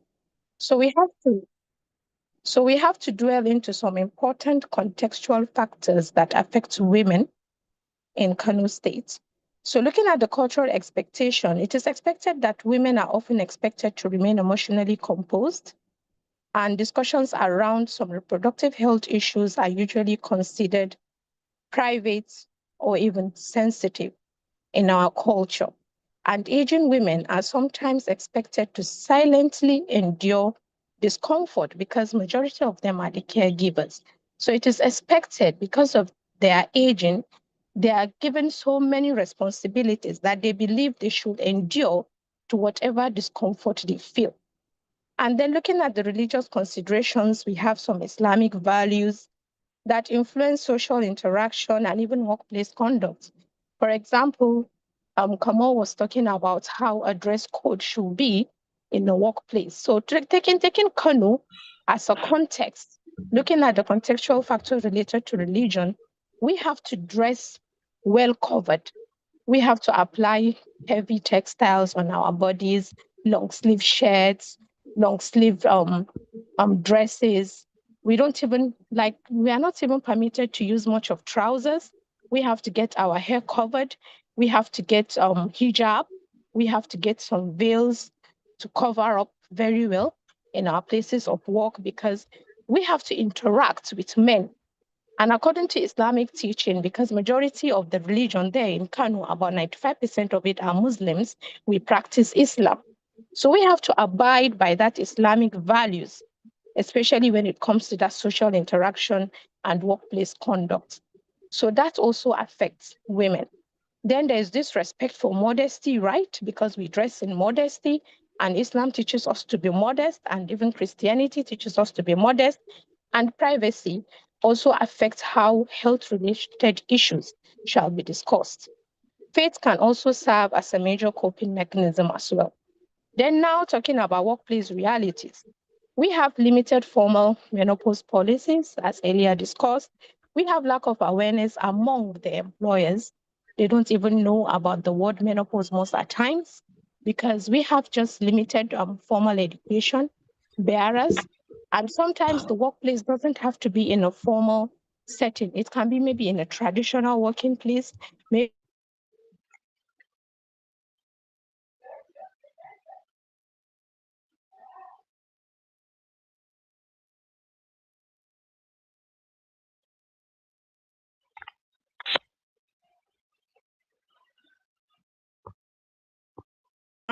maybe your mother, you're not allowed to communicate certain things. Then again, informal support networks among female colleagues. Then common workplace experiences for women, we have to discuss what women face in their daily work challenges. We have difficulty concentrating during meetings due to mood swings and anxiety. We have heat discomfort in crowded or poorly ventilated offices. So from my lived experience, I will also give a story. Just day before yesterday, I was at work. I was in the clinic. The clinic was very heavy with at least more than 50 patient files. And because of the power network, power problems in Nigeria, we don't have electricity. So we don't have fan, we don't have air conditions. We have only one window. And you can imagine as a Muslim, I have to be dressed, fully covered. I have to take my veil, my hijab with me, my head covered. And again, as a doctor, I have to dress in the white coat. So you can imagine, so assuming I'm a woman that is undergoing some menopausal transition, how will I cope in such situation? How will I consult patient the correct manner? So most of these experiences are really terrible. I could relate. I was even going through the seminar slide and I was relating that, okay, this is a practical lived experience that I'm seeing in the workplace because there are no policies that are even looking at that woman that is in her menopausal stage. We have fatigue during long working hours, yes. The working hours were very long. We start work by 9, we finish at times by 5 because of the population in Nigeria, especially in Kano State. So we have heavy patient load that we have to work over time. There's also, you see, embarrassment from excessive sweating, reduced confidence during presentation or teaching, memory and concentration issues, as earlier discussed by Kamal, then challenges balancing work and family caregiving responsibilities. All these are some common workplace experiences. Then workplace reactions can be either positive or negative. We can get positive experiences when we have an understanding female supervisor. Maybe we have a flexible prayer and rest breaks. We have supportive colleagues. Then we have some maybe elder women that can provide some form of informal mentoring. Then talking about the negative experiences, some symptoms can just be dismissed as maybe stress or maybe it's aging. Then there's also the fear of being viewed as weak or maybe unprotective, so unproductive. So as such, women tends to present themselves with strength even though they are weak. Then male supervisors are lacking awareness about menopause. Then there's stigma discussing around women's health. This is very common in the northern society of Nigeria because of the generational communication gaps and the religion. Then some workplace jokes and insensitive comments. Maybe someone will be like, you are aging, maybe you are looking fat, and they don't really know what the women are really going through. Then talking about memory and concentration issues, we talk about some physical impacts on productivities. For example, how teachers will be struggling during long classroom sessions, how nurses will be experiencing exhaustion during shift. And majority of the women in Kano is a commercial city. That is our slogan. We are the center of commerce in Nigeria. So we have a lot of women that are into open markets, that are into businesses. So these women may be having issues with heat and staying long hours under the sun. Then some office work facing sleep-related fatigue. Maybe they've been having insomnia and they have to report early to work. Then some emotional impacts. Women may experience self-doubt, fear of job loss, reduced self-esteem, anxiety about public mistakes, emotional exhaustion, and many others. Then talking about the social impacts, some might decide to withdraw from workplace or even social activities because they've been suffering, they've been fighting alone. There might be isolation due to stigma. Maybe they might feel, yes, there's this too much stigma that they feel they are not worthy enough and they might like to start isolating themselves. Then we have reduced communication with the supervisors, pressure to maintain appearance, like I said, for strength. Then again, talking about cultural and religious influences, there's usually silence around menopause. In many northern Nigeria, menopause is rarely discussed openly. It is seen as a private issue.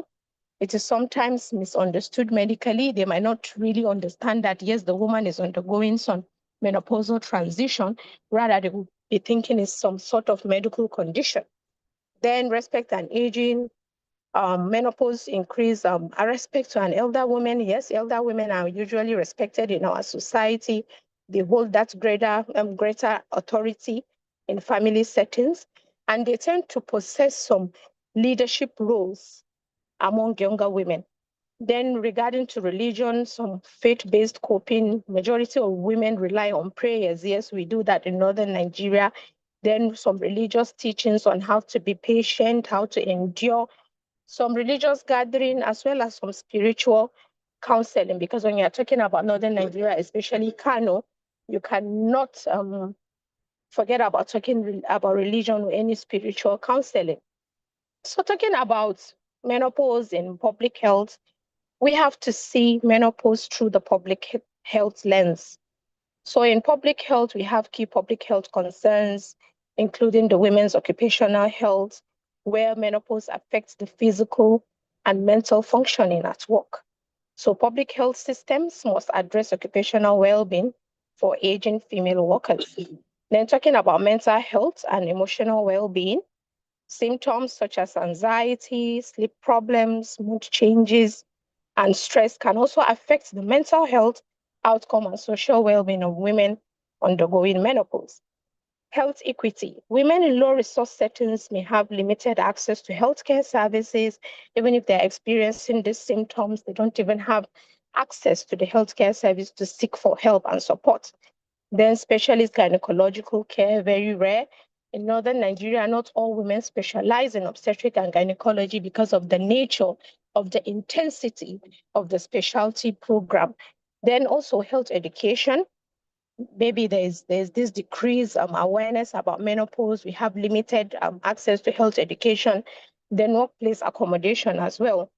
Then another public health concern is public health promotes healthy workplaces through we can be raising awareness campaigns on menopause. We can predict some preventive healthcare strategies for menopausal women. We can decide to talk about employee wellness programs, health education, raising awareness, supportive occupational policies that will support these women undergoing menopausal symptoms. Then healthy aging. Menopause is part of healthy aging among women. Public health approaches encourage dignity, well-being, and social inclusion for middle-aged and older women. Then what are these public health challenges in Kano, northern Nigeria? We have some structural and systemic issues, limited awareness. Many women lack accurate menopausal information because of the cultural science, the low public education campaigns, limited reproductive health discussions.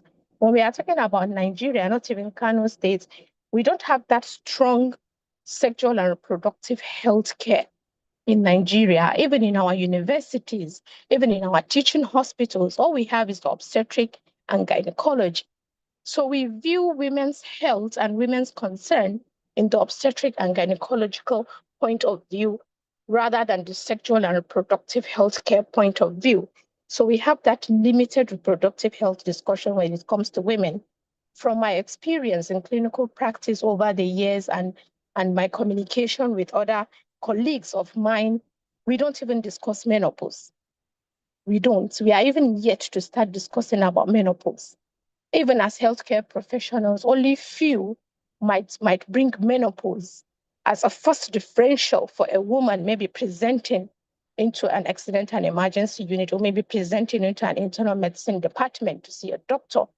Rather, they will be thinking it's another medical condition, not even considering the age of the woman, asking about her reproductive health history, her sexual history, her social history, and the rest of it. So we have that limited reproductive health discussion.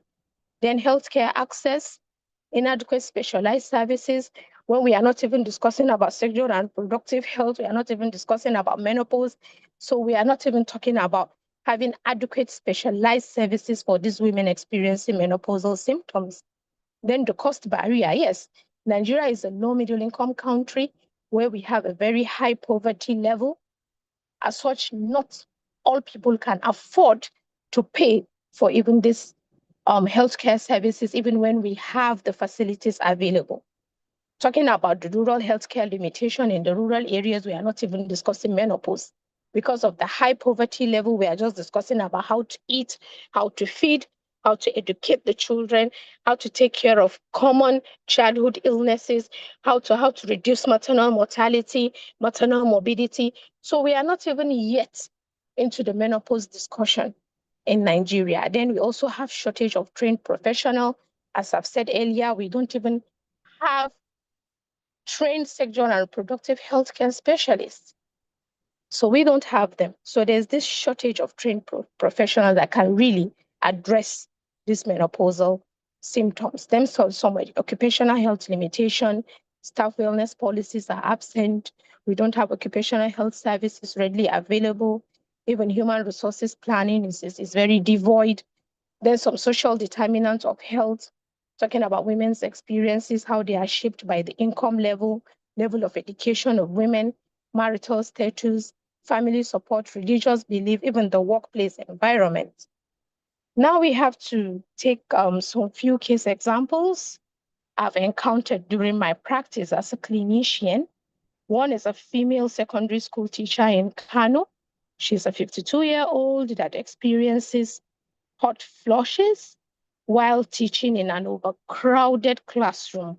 So when I said a secondary school teacher, I mean a secondary school government school teacher.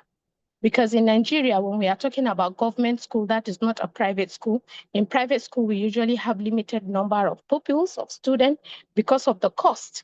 It's very expensive, so not every parent can afford to pay for the child's school fees. As such, majority of people used to take their children to the government schools. So when we are talking about government schools, it is highly populated, it is overcrowded, without light, without air, without issues, without ventilation. The atmosphere is awful. So you can imagine a 52-year-old undergoing menopausal symptoms and happen to lecture, to teach a class of 80 students in an overcrowded classroom. It's disastrous. It's really disastrous. So what are the major challenges she was complaining about? She was complaining about being embarrassed during class lessons because she hasn't even slept well and she has to report early to work and she has to teach this student and she has to apply as much as energy to teach them because she will have to raise her voice. There's no any support in maybe using mic to teach because of the population of the class, looking at the ventilation situation of the class and so many things. So there are so many issues accompanied with that, difficulty in concentration, and the fear that even student might think she's incompetent. But still, I know one thing with the women in my community, in the Northern Nigerian community, we have so many coping strategies.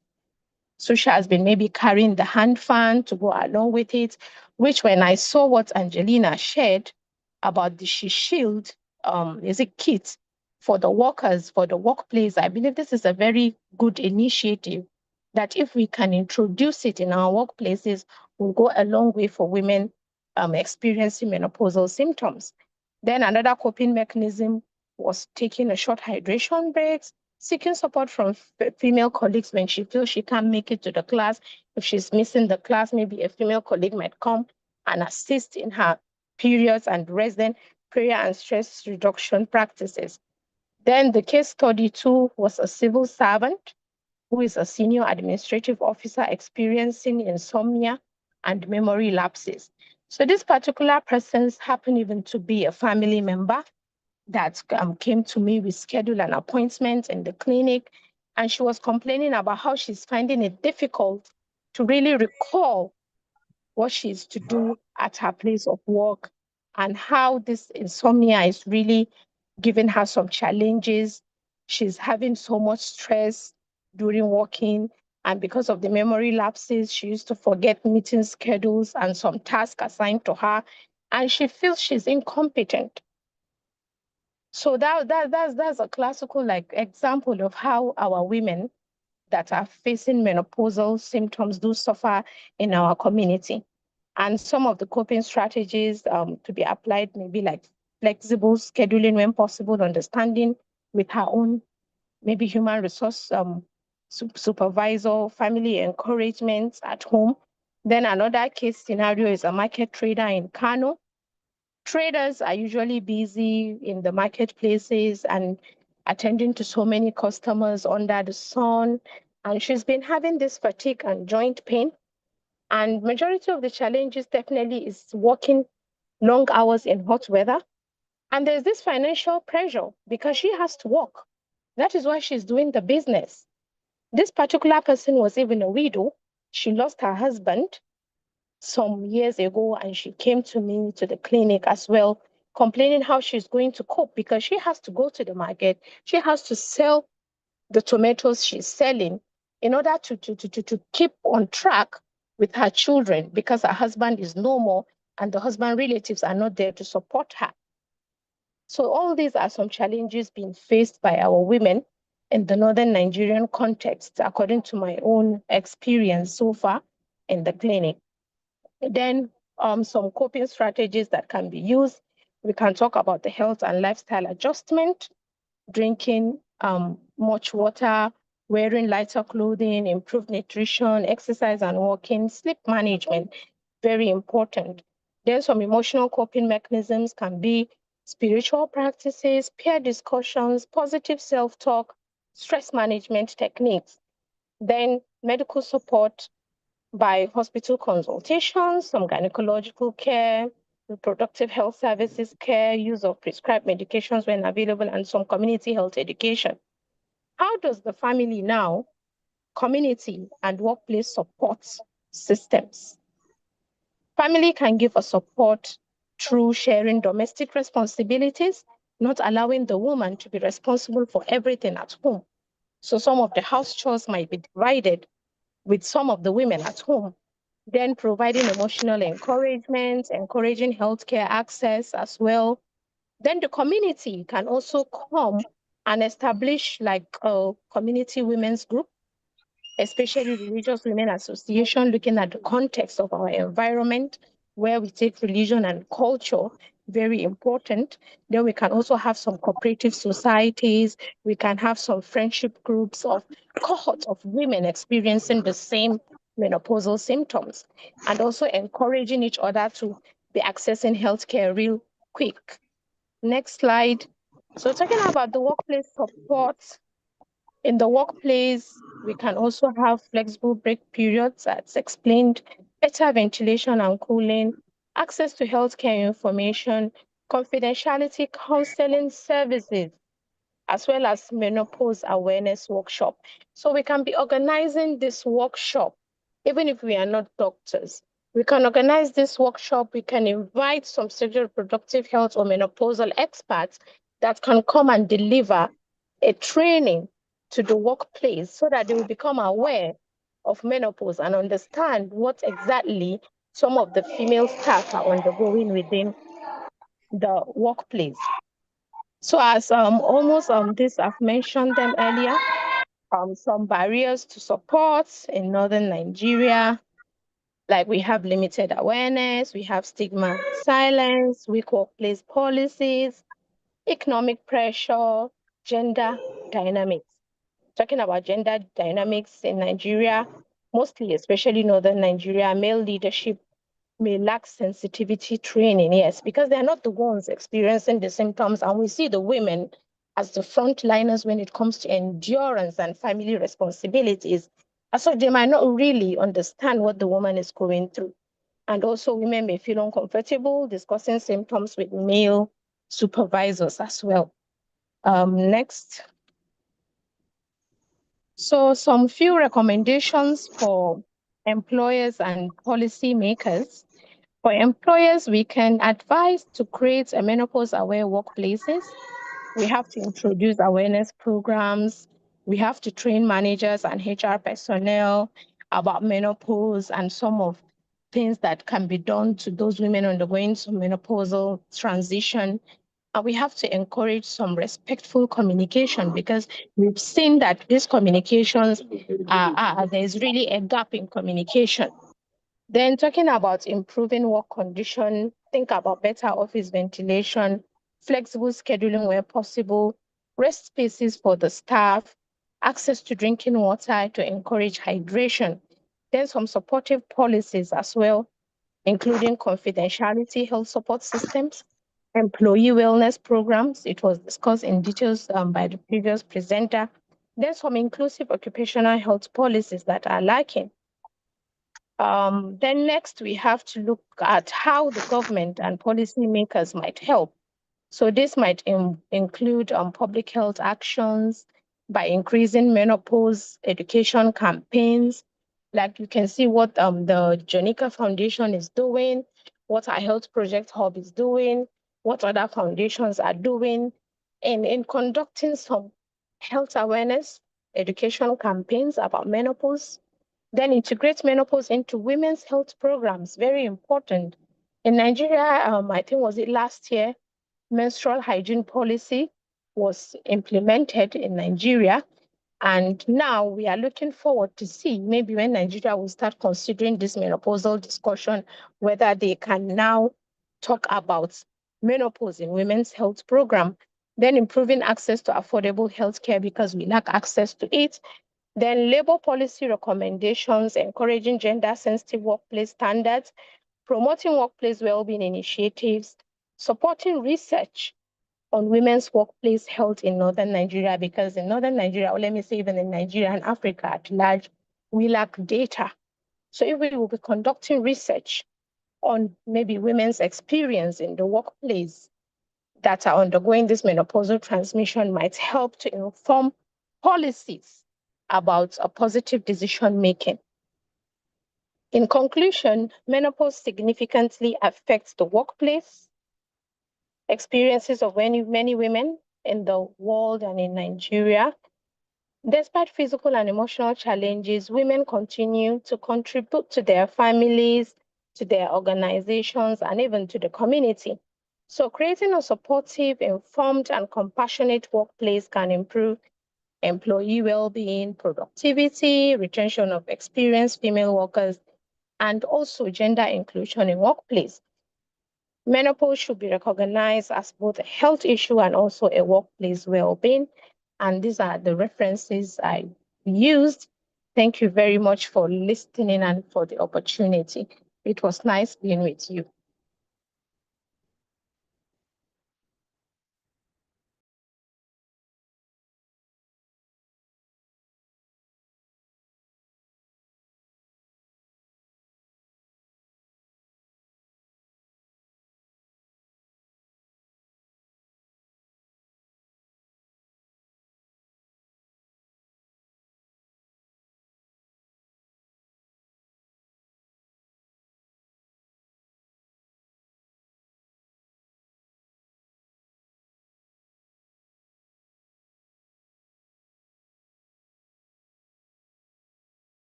Big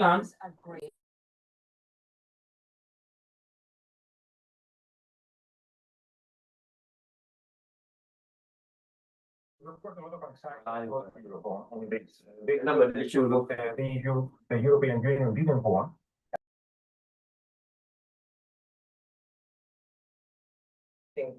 Thank you so much, Adiza, for the information. I think our CEO is having issues with the internet. So I think we can now proceed to Q&A session.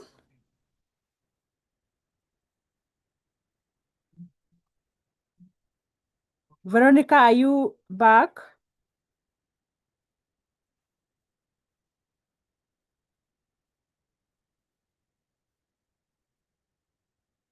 So if anyone has a question, you can raise your hand or use the chat box. Kindly.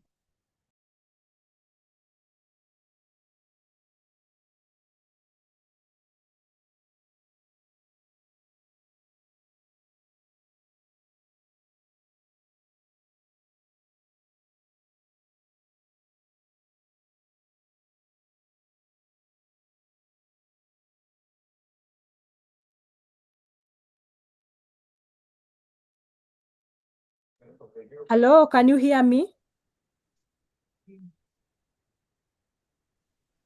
Yes, you can be heard. All right, you can proceed, please. If you have any question, you can raise your hand or use the chat box.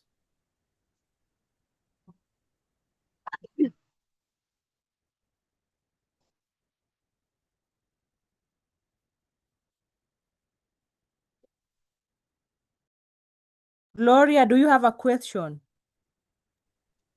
No, I have none. All right, you can mute, please.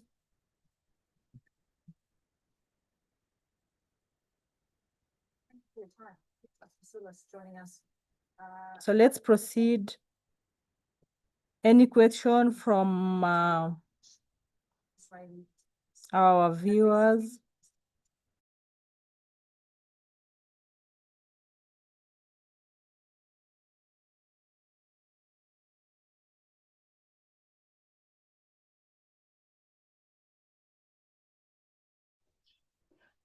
Okay, thank you so much, Colette. I think my internet was, rather my laptop was having some technical issues.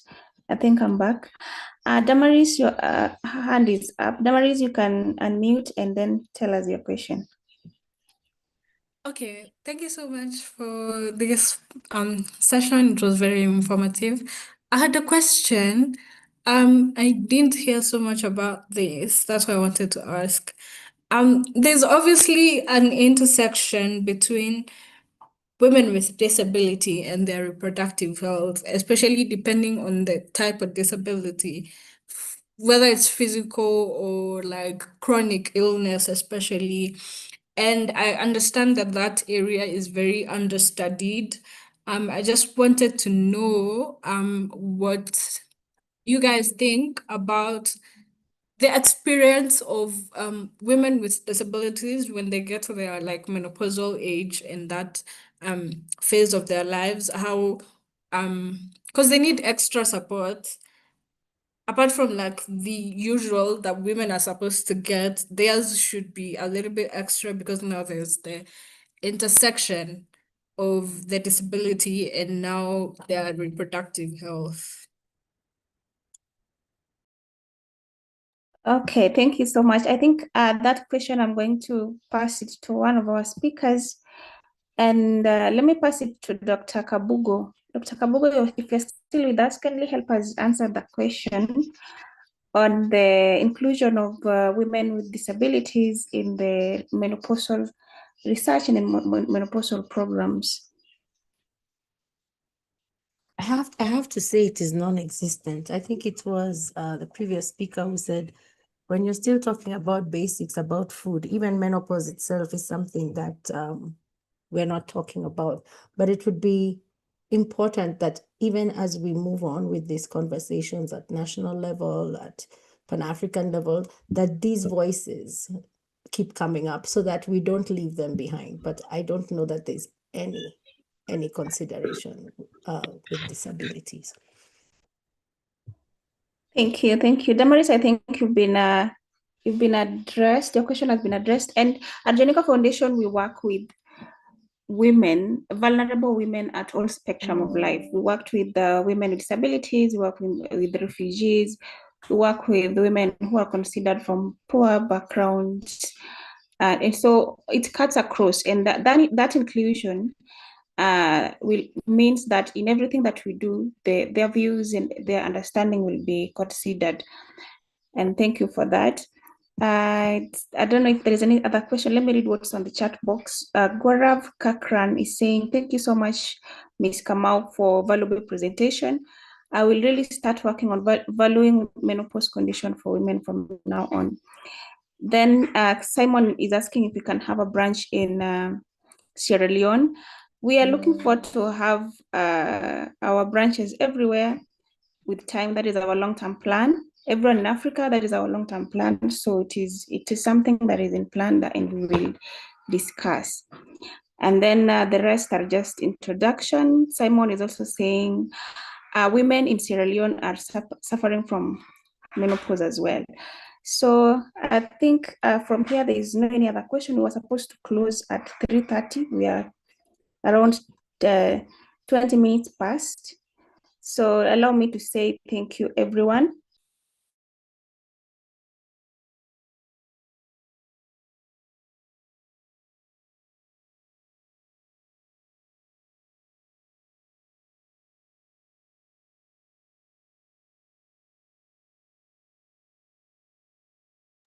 Veronica, you've muted. Sorry. I've been talking the whole time and I've muted. Damari's hand is up again. Do you want to say something? Okay, yeah. I just remembered. I don't know if this has been said earlier. Maybe I didn't catch on it. But where can we reach out to like today's speaker in any case we want to like reach out to them? Pardon? Where do you want to? Pardon? Where can like the speakers for today, have they given like their contact or anywhere where we can reach out to them in case we want to reach out? Okay.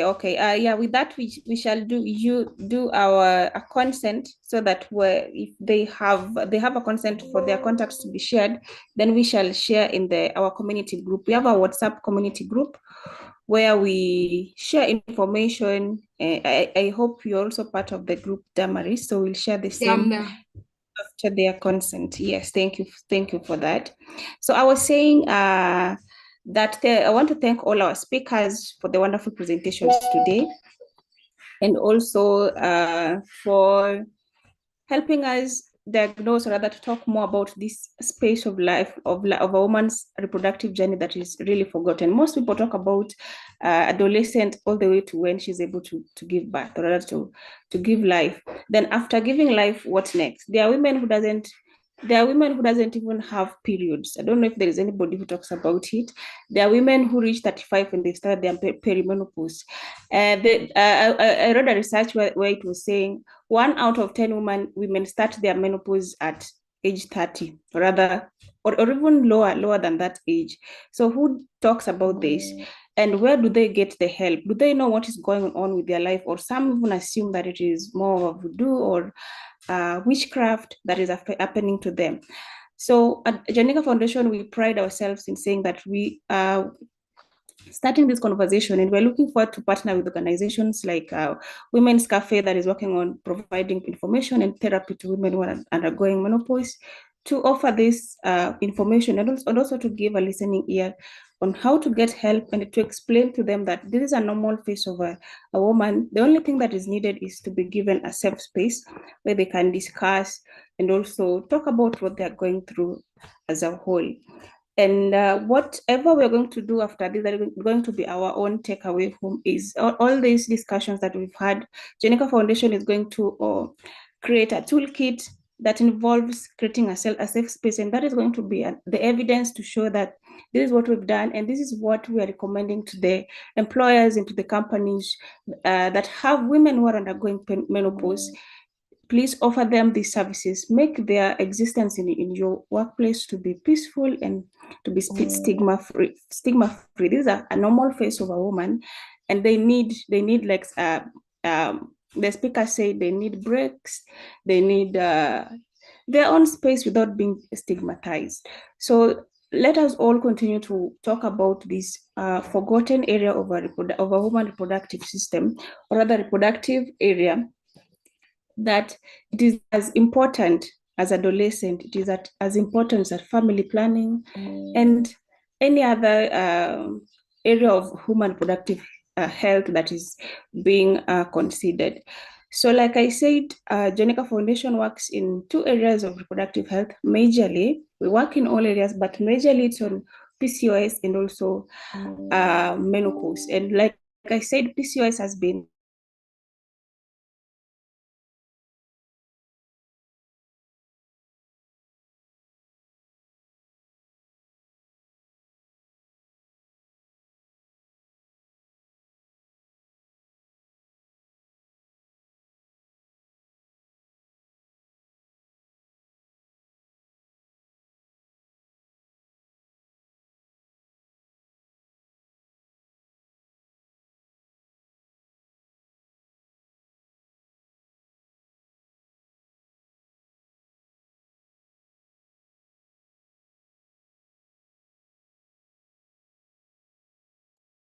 Okay, let's give her some time to wind up, 'cause she was winding up.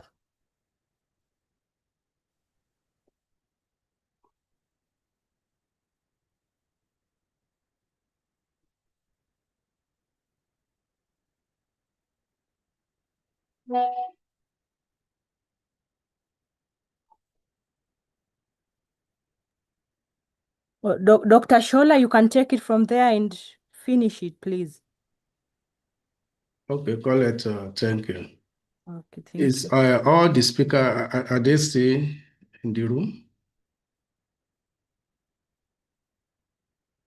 Colette? Yes, I'm here. All Yeah, our speaker, are they still here? yeah, they're here, most of them. Okay. I want to say a big thank you to all our speaker, Tajelina. Thank you so much, Dr. Kabibu, Adiza. Thank you so much. I want to say this.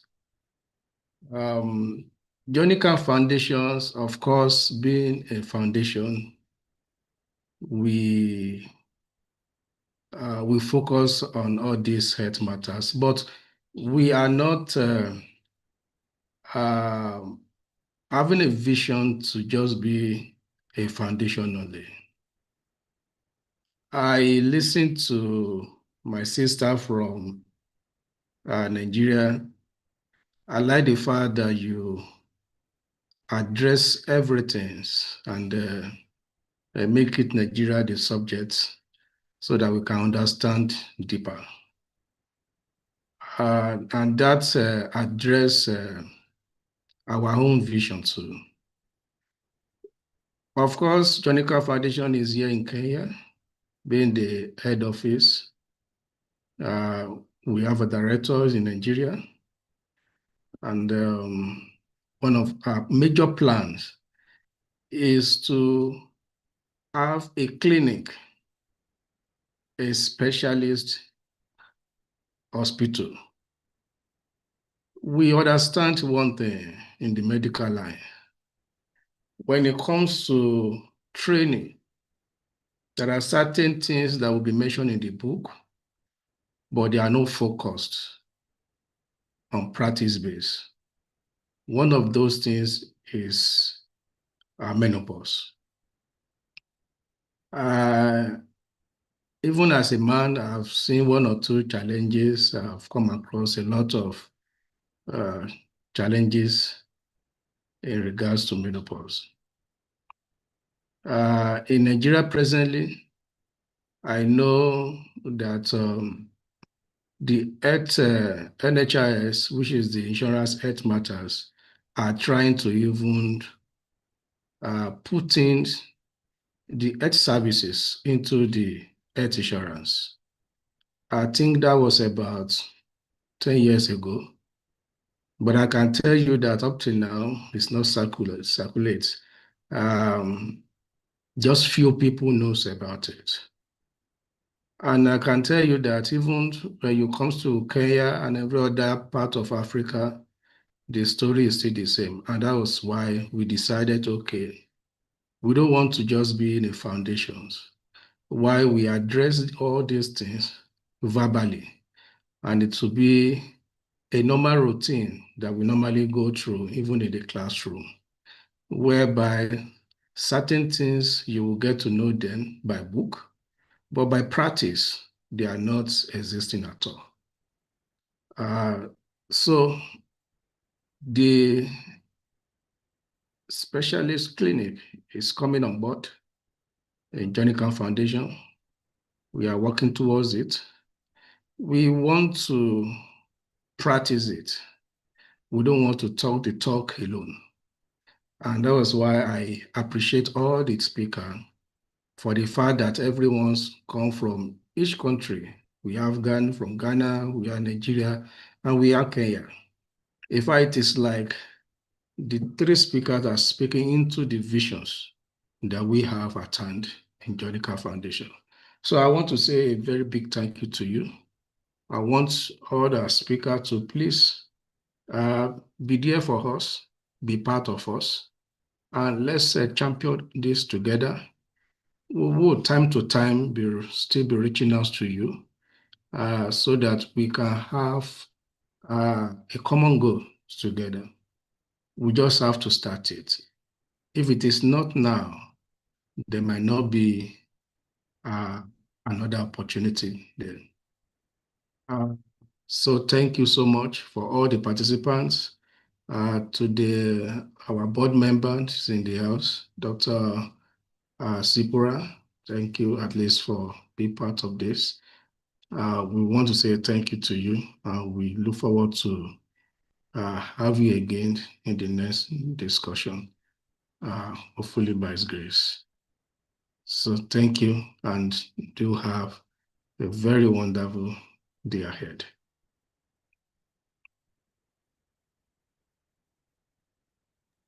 Thank you so much, Dr. Shola.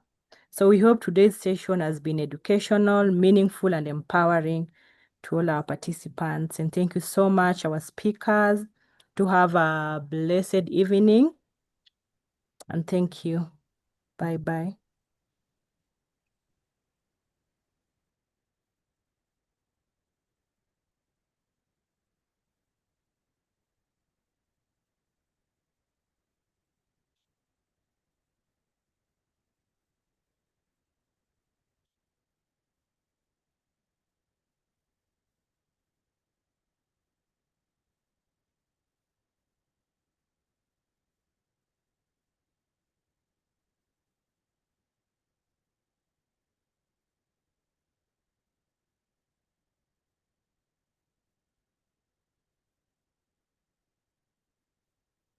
Dr. Shola, someone is asking for your email in the chat box.